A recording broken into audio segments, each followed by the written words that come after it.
और अभी भी गोल्डन दास को एसआईटी की टीम यानी स्पेशल इन्वेस्टिगेशन जो टीम होती है, जो पुलिस प्रशासन की स्पेशल टीम बनाई जाती है पकड़ने के लिए, वो टीम अभी आज भी गोल्डन दास को खोज रही है। सर, आपके पैर पड़ते हैं, आपके तलवे चाटते हैं, आप मेरे भाई को न्याय दिला दीजिए, मेरी बहन को न्याय दिला दीजिए। तो क्या आप हाथ जोड़िएगा तब आपको न्याय मिलेगा? नहीं। गोल्डन दास आज जिस तरीके से आंखों में आंखें डालकर सवाल पूछते हैं, जिस तरीके से थाना अध्यक्ष को जो है, चाहे जो पुलिस के बड़े बड़े बड़े अधिकारी हैं, उनके जो है सवाल पूछते हैं, जिसका जवाब वो न देकर टोल मटोल करते हैं, तो एक तरीके से कहा जाएगा तो गोल्डन दास जी सही कर रहे हैं। प्रशासन जो है सही तरीका से काम नहीं करेगी तो फिर ये बताइए कि उसके सामने हाथ जोड़ने से न्याय मिलेगा, तलवे चटने से न्याय मिलेगा, कि उस पर सवाल खड़ा करने से हमको न्याय मिलेगा? इसलिए गोल्डन दास जी जो है, जो गाली देते हैं उसको थोड़ा सा सुधार करें, बाकी एक्शन और जो गति है वही रहनी चाहिए। नमस्कार, मैं हरेंद्र बसंत और आप देखना शुरू कर चुके हैं जनतंत्र खबर। अभी हाल ही में भीम आर्मी सह आजाद समाज पार्टी के राष्ट्रीय अध्यक्ष चंद्रशेखर आजाद का जब चुनाव में नामांकन हुआ तो कई बातें सामने निकल कर आई, जिसमें से कुछ बातें जो है उन पे एफआईआर और मुकदमे को लेकर के आई है। और ये बताया जा रहा है कि उन पे जो है 37 से 38 एफआईआर और मुकदमे हुए हैं। इसके अलावा भी बहुत सारी जानकारियाँ सामने आई हैं, लेकिन उस पर मैं बात नहीं करूँगा। अभी बिहार में सबसे चर्चित युवा है गोल्डन दास, जो अभी अभी बहुजन आर्मी बना करके रखे हैं और उसके बैनर तले जो है पुलिस प्रशासन को जो है उनसे लड़ाइयाँ करते हैं, उनसे जो संवैधानिक हक होता है उनसे लड़ाइयाँ करके संवैधानिक हक के दायरे में रह करके जो है दलितों को न्याय दिलाते हैं। आज चंद्रशेखर आज़ाद और गोल्डन दास में कंपेरिजन करेंगे, उनके एफआईआर और मुकदमों को लेकर, उनके संघर्षों को लेकर। इस संबंध में बात करने के लिए हमारे साथ मौजूद हैं हमारे सहयोगी नरेंद्र बसंत जी।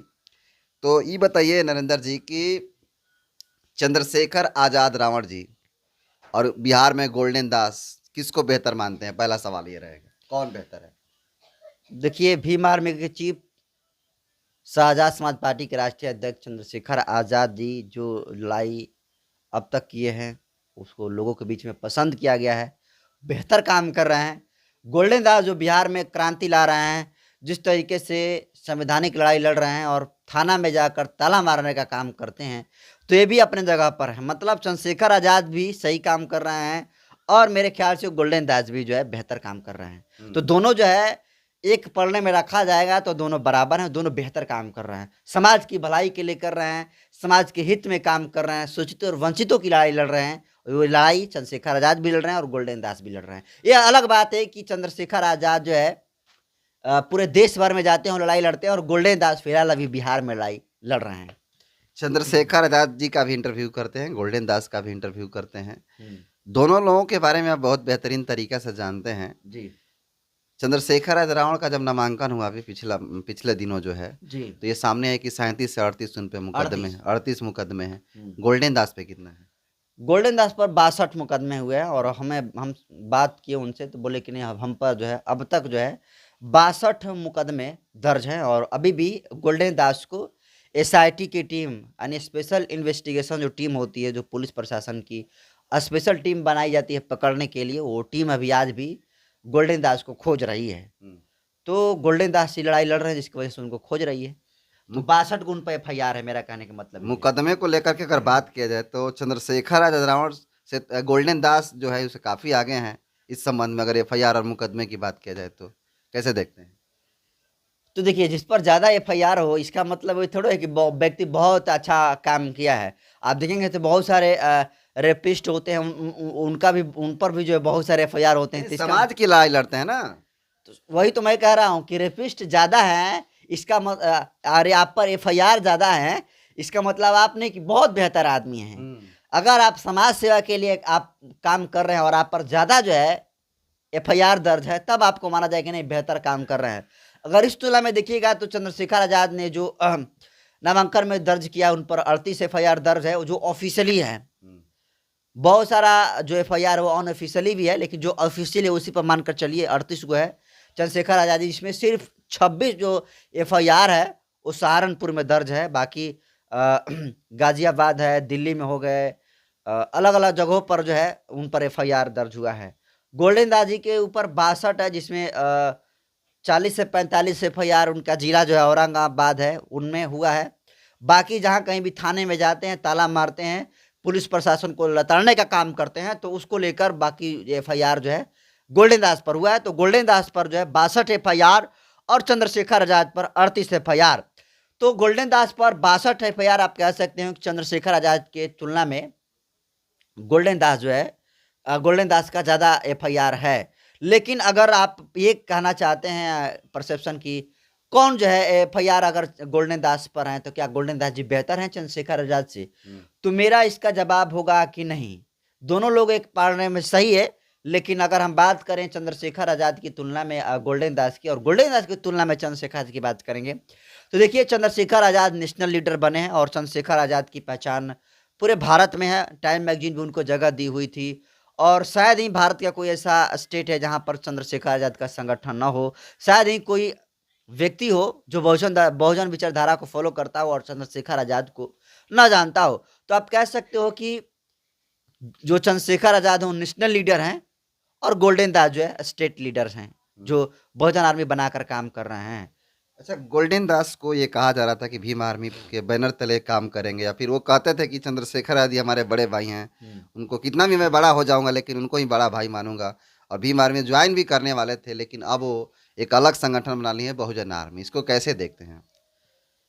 नहीं देखिए, ये तो मुझे लगता है कि जो संगठन बनाया, चूँकि जो भी कोई संगठन बनाता है उसके उसके पीछे अपना एक तर्क होता है। बाबा साहब जो आरपीआई पार्टी बनी थी, उसके बाद जो आप देखें कि बहुजन समाज पार्टी बनी। बहुजन समाज पार्टी का गति रुका तो आज़ाद समाज पार्टी बनी। आज़ाद समाज पार्टी के बाद ये गोल्डन दास अपना जो है जैसे भीम आर्मी बनाया है, तो अभी तो पार्टी नहीं बनाया है गोल्डन दास जी, लेकिन वो भी संगठन भीम आर्मी की तरह उसी के तर्ज पर जो है बहुजन आर्मी बनाया है। तो मुझे लगता है कि जितने सारे बहुजन लीडर हैं, पार्टी बनाएँ अलग-अलग, इसमें कोई ऐतराज़ मुझको नहीं है, लेकिन आप एक साथ मिलकर काम करिए। इसी में समाज की भलाई है और सबकी भलाई है। आज अगर जो चंद्रशेखर आज़ाद के साथ है, कौन है? बीएसपी के लोग हैं, तो बीएसपी के लोगों को तोड़ने का काम हुआ। तो अपने ही लोगों को आपने डिवाइड कर रहे हो जी। आज जो बिहार में गोल्डन दास जी के साथ हैं, जो उनके आंदोलन में जाते हैं, वो कौन लोग हैं? वही लोग हैं जो भीम आर्मी से जुड़े हैं, बहुजन समाज पार्टी से जुड़े हैं। तमाम युवा जो है गोल्डन दास जी के साथ हैं। तो कहने का मतलब ये बाहर से तो नहीं ला रहे हैं, अपने ही लोगों को तोड़-तोड़ कर जो है डिवाइड कर रहे हैं, और ये अलग-अलग टूट कर जो है काम कर रहे हैं, जिसका फ़ायदा जो है थर्ड फ्रंट को हो रहा है। चुनाव भी लोग जो है अलग-अलग अपने-अपने सिंबल पर लड़ रहे हैं, एक साथ मिलकर एक प्लेटफ़ॉर्म पर नहीं आ रहा है, ईगो इनके आड़े आ रहा है, जिसका फ़ायदा जो है थर्ड फ्रंट को हो रहा है और वो जीत जा रही है। तो इसलिए मेरा कहना है कि आप पार्टी लाखों बना लीजिए, और बनी भी है, लेकिन कहने का मतलब ये है कि आप एक मंच पर मिलकर जो है काम करिए, चुनाव लड़िए। जहाँ कहीं भी शोषितों और वंचितों के साथ अत्याचार, जुल्म, शोषण होता है, आप लोग एक स्वर में स्वर मिलाकर जो है आवाज़ को बुलंद करने का काम करिए। लेकिन आप लोग क्या रहे हो? कोई जो है आरपीआई के बाद बहुजन समाज पार्टी बनाया, भीम आर्मी, आज़ाद समाज पार्टी बनाया, बहुजन आर्मी बनाया, तो ये क्या है? ये समाज को बाँटने का जो है ये तरीका है, और इसमें हम कहेंगे कि बाँटिए ठीक है, लेकिन आप एक मंच पर आकर काम करिए, ताकि आपको देखा इसकी जो लोगों की मनोगत भावना हो, वो लोग कम से कम धरातल लेवल पर एकजुट हों। आपको बताता हूँ कि चाहे बहुजन समाज पार्टी के समर्थक हो, चाहे आज़ाद समाज पार्टी के समर्थक हो, ये लोग चाहते हैं, इनके समर्थक, कि नहीं ये भाई और बहन मिलकर एक साथ में काम करें। लेकिन भाई और बहन की ही समझदारी नहीं है कि एक साथ ये लोग काम करने के लिए तैयार नहीं है। बहन जी का ईगो ही आड़े आ रहा है कि वो चंद्रशेखर आज़ाद को ले ही नहीं रही हैं, जबकि आज सबसे ज़्यादा ज़रूरत बहन कुमारी मायावती को चंद्रशेखर आज़ाद की है, और चंद्रशेखर आज़ाद की भी ज़रूरत बहन कुमारी मायावती की है। तो एक दूसरे की ज़रूरत है, लेकिन आप क्या दिक्कत है? कहाँ आ रहा है? आप भाजपा के साथ समझौते कर रहे गोल्डन हैं। दास पार्टी नहीं बने, एक साथ मंच पर आइए, मेरा कहने का गोल्डन मतलब। दास संगठन बनाए हुए हैं और आप पार्टी की बात कर रहे हैं। तो गोल्डन दास जी पार्टी बनाए, संगठन बनाए, तो इसलिए कमावा तो वही ना कर रहे हैं जो भीम आर्मी करती है। कमाल तो कर रहे हैं, लेकिन ये पार्टी ये संगठन ये बना दिए हैं। तो जैसे भीम आर्मी पार्टी संगठन बना, वो बोले चंद्रशेखर जी की आजीवन जो है संगठन बनकर रहेगा, लेकिन मजबूरी हुई, समय की सीमा आई और समय मजबूर हुआ कि नहीं भाई पार्टी बनाना जरूरी है। हम लोग प्रतिनिधित्व जो है राजनीति में लेंगे, तभी समाज का विकास कर सकते हैं। तो आज जो है गोल्डन दास जी बहुजन आर्मी बनाया है, तो कल गईले ये भी जो है पार्टी बनाएंगे, आप मान कर चलिए। तो हाँ, एक और सवाल मेरा है कि गोल्डन दास पे आरोप लगता है कि जब भी वो थाना में जाते हैं तो वो उनका जो शब्द होता है अमर्यादित होता है, असंवैधानिक होता है, जिसका लोग विरोध करते हैं। और अन्य चंद्रशेखर यादव ने पार्टी नसीहत दिया था। हाँ, चंद्रशेखर आजाद भी इनको सलाह दिए थे कि कोई भी काम करना तो दायरे में रहकर करना। गोल्डन दास की जो ये रवैया है, लोग कहता है कि असंवैधानिक शब्द बोलते हैं। आप इसको कैसे देखते हैं? देखिए गोल्डन दास जी जिस तरीके से जाते हैं थाने में, हम तो ज़्यादा उनके खबर को किए हैं। देखिए जो अनपार्लियामेंट वर्ड है, जो असंसदीय शब्द है, वो नहीं बोलना चाहिए। लेकिन सवाल ये है ना कि जब कोई आपके बहनों के साथ छेड़ता है, जो शोषित और वंचितों के साथ छेड़खानी करता है, रेप बलात्कार करता है, मर्डर करता है, तो क्या संवैधानिक दायरे में रहकर करता है? नहीं ना। तो फिर जब हमारे साथ वो घटना घटती है और क्या हम उस थानाध्यक्ष के साथ उसके सामने गिड़गिड़ाएं, उसके पैर पड़ें कि सर देखिए मेरी बहन के साथ रेप हो गया है, फलाना ने मेरे बहन के साथ जो है रेप कर दिया, मर्डर कर दिया मेरे भाई का, मेरे पिताजी पर गोली चला दिया, सर आपके पैर पड़ते हैं, आपके तलवे चाटते हैं, आप मेरे भाई को न्याय दिला दीजिए, मेरी बहन को न्याय दिला दीजिए। तो क्या आप हाथ जोड़िएगा तब आपको न्याय मिलेगा? नहीं। गोल्डन दास आज जिस तरीके से आंखों में आंखें डालकर सवाल पूछते हैं, जिस तरीके से थाना अध्यक्ष को जो है, चाहे जो पुलिस के बड़े बड़े बड़े अधिकारी हैं, उनके जो है सवाल पूछते हैं, जिसका जवाब वो न देकर टोल मटोल करते हैं, तो एक तरीके से कहा जाएगा तो गोल्डन दास जी सही कर रहे हैं। क्योंकि देखिए ये पुलिस प्रशासन कहीं कहीं लिखा गया है कि पुलिस जो है किसी को गिरफ्तार करने जाएगी तो गाली देगी, लेकिन आप देखिएगा तो पुलिस प्रशासन जो है गाली देती है, माँ की गाली देती है, बहन की गाली देती है। अरे ये कहाँ लिखा है कि पुलिस प्रशासन जो है कितना भी बड़ा क्रिमिनल क्यों ना हो, पुलिस प्रशासन को गाली देने का अधिकार नहीं है। लेकिन कहीं ना कहीं अगर पुलिस प्रशासन गाली दे रहा है तो अगर गोल्डन दास जी जो है उसका एक्शन टू रिएक्शन दे रहे हैं तो दिक्कत नहीं होनी चाहिए। आज गोल्डन दास का पूरा देश जान रहा है। उस गोल्डन दास इतने बड़े होंगे कि आज चर्चा जो है हम लोग बैठकर स्टूडियो में कर रहे हैं, तो उसका और सिर्फ एक ही कारण है, इसके पीछे गोल्डन दास की एक्टिविटी, गोल्डन दास का तेवर, कि जिस तेवर में भीम आर्मी के चीफ चंद्रशेखर आजाद जाते हैं ग्राउंड पर, पुलिस से सवाल करते हैं, आंखों में आंखें डालकर बात करते हैं, वही सेम तेवर जो गोल्डन दास हैं बिहार में वही काम करते हैं। और एक तरीके से जो गलियाने के काम करते हैं पुलिस प्रशासन का, वो ठीक करते हैं। इसलिए क्योंकि पुलिस प्रशासन जो है सही तरीका से काम नहीं करेगी, तो फिर ये बताइए कि उसके सामने हाथ जोड़ने से न्याय मिलेगा, तलवे चटने से न्याय मिलेगा, कि उस पर सवाल खड़ा करने से हमको न्याय मिलेगा? इसलिए गोल्डन दास जी जो है जो गाली देते हैं उसको थोड़ा सा सुधार करें, बाकी एक्शन और जो गति है वही रहनी चाहिए, तभी जो है छठी का दूध ये याद आएगा इन पुलिस वालों की। तो सही करते हैं एक तरीके से मेरे पूरे हिसाब से। बिहार ही नहीं, पूरे देश के लोगों के अंदर ये बहुत सारे लोग भी जो है कमेंट करते हैं कि गोल्डन का नंबर दीजिए, गोल्डन से कैसे संपर्क, गोल्डन शेर है, आज तक ऐसा इंसान नहीं देखा दलित समाज में। और आज का जो माहौल है, गोल्डन दास जो है न्याय छीनने वाला मसीहा बन गए। क्योंकि जब भी जाते हैं थाना में तो जब तक न्याय नहीं मिलता है पीड़ित को, तब तक वहाँ से जाते नहीं हैं। तो क्या लगता है कि फ्यूचर में जो है इसी तरह का वो काम जारी रखेंगे या फिर पॉलिटिक्स ज्वाइन करेंगे? देखिए किसी नेता का कोई भविष्य नहीं जानता है, क्योंकि आप देखें कि किस तरीके से सत्ता पलट जा रही है। लोग ईडी और सीबीआई के नाम पर जो है सत्ता के साथ समझौता करके पलटी मार दे रहे हैं। तो आज जो व्यक्ति समाज के नाम पर आप भावना के साथ आपके साथ जुड़ा है, आपके जाति के नाम पर जुड़ा है, बहुजन समाज के विकास के नाम पर जुड़ा है और कह रहा है कि नहीं हम जो है बहुजन समाज की विचारधारा को आगे लेकर जाएंगे, उस व्यक्ति की कोई गारंटी नहीं है कि आगे जो है जाकर बदल नहीं सकता है। खैर गोल्डन दास जी बदलेंगे या नहीं बदलेंगे ये तो भविष्य तय करेगा, ये गोल्डन दास जी जानते हैं।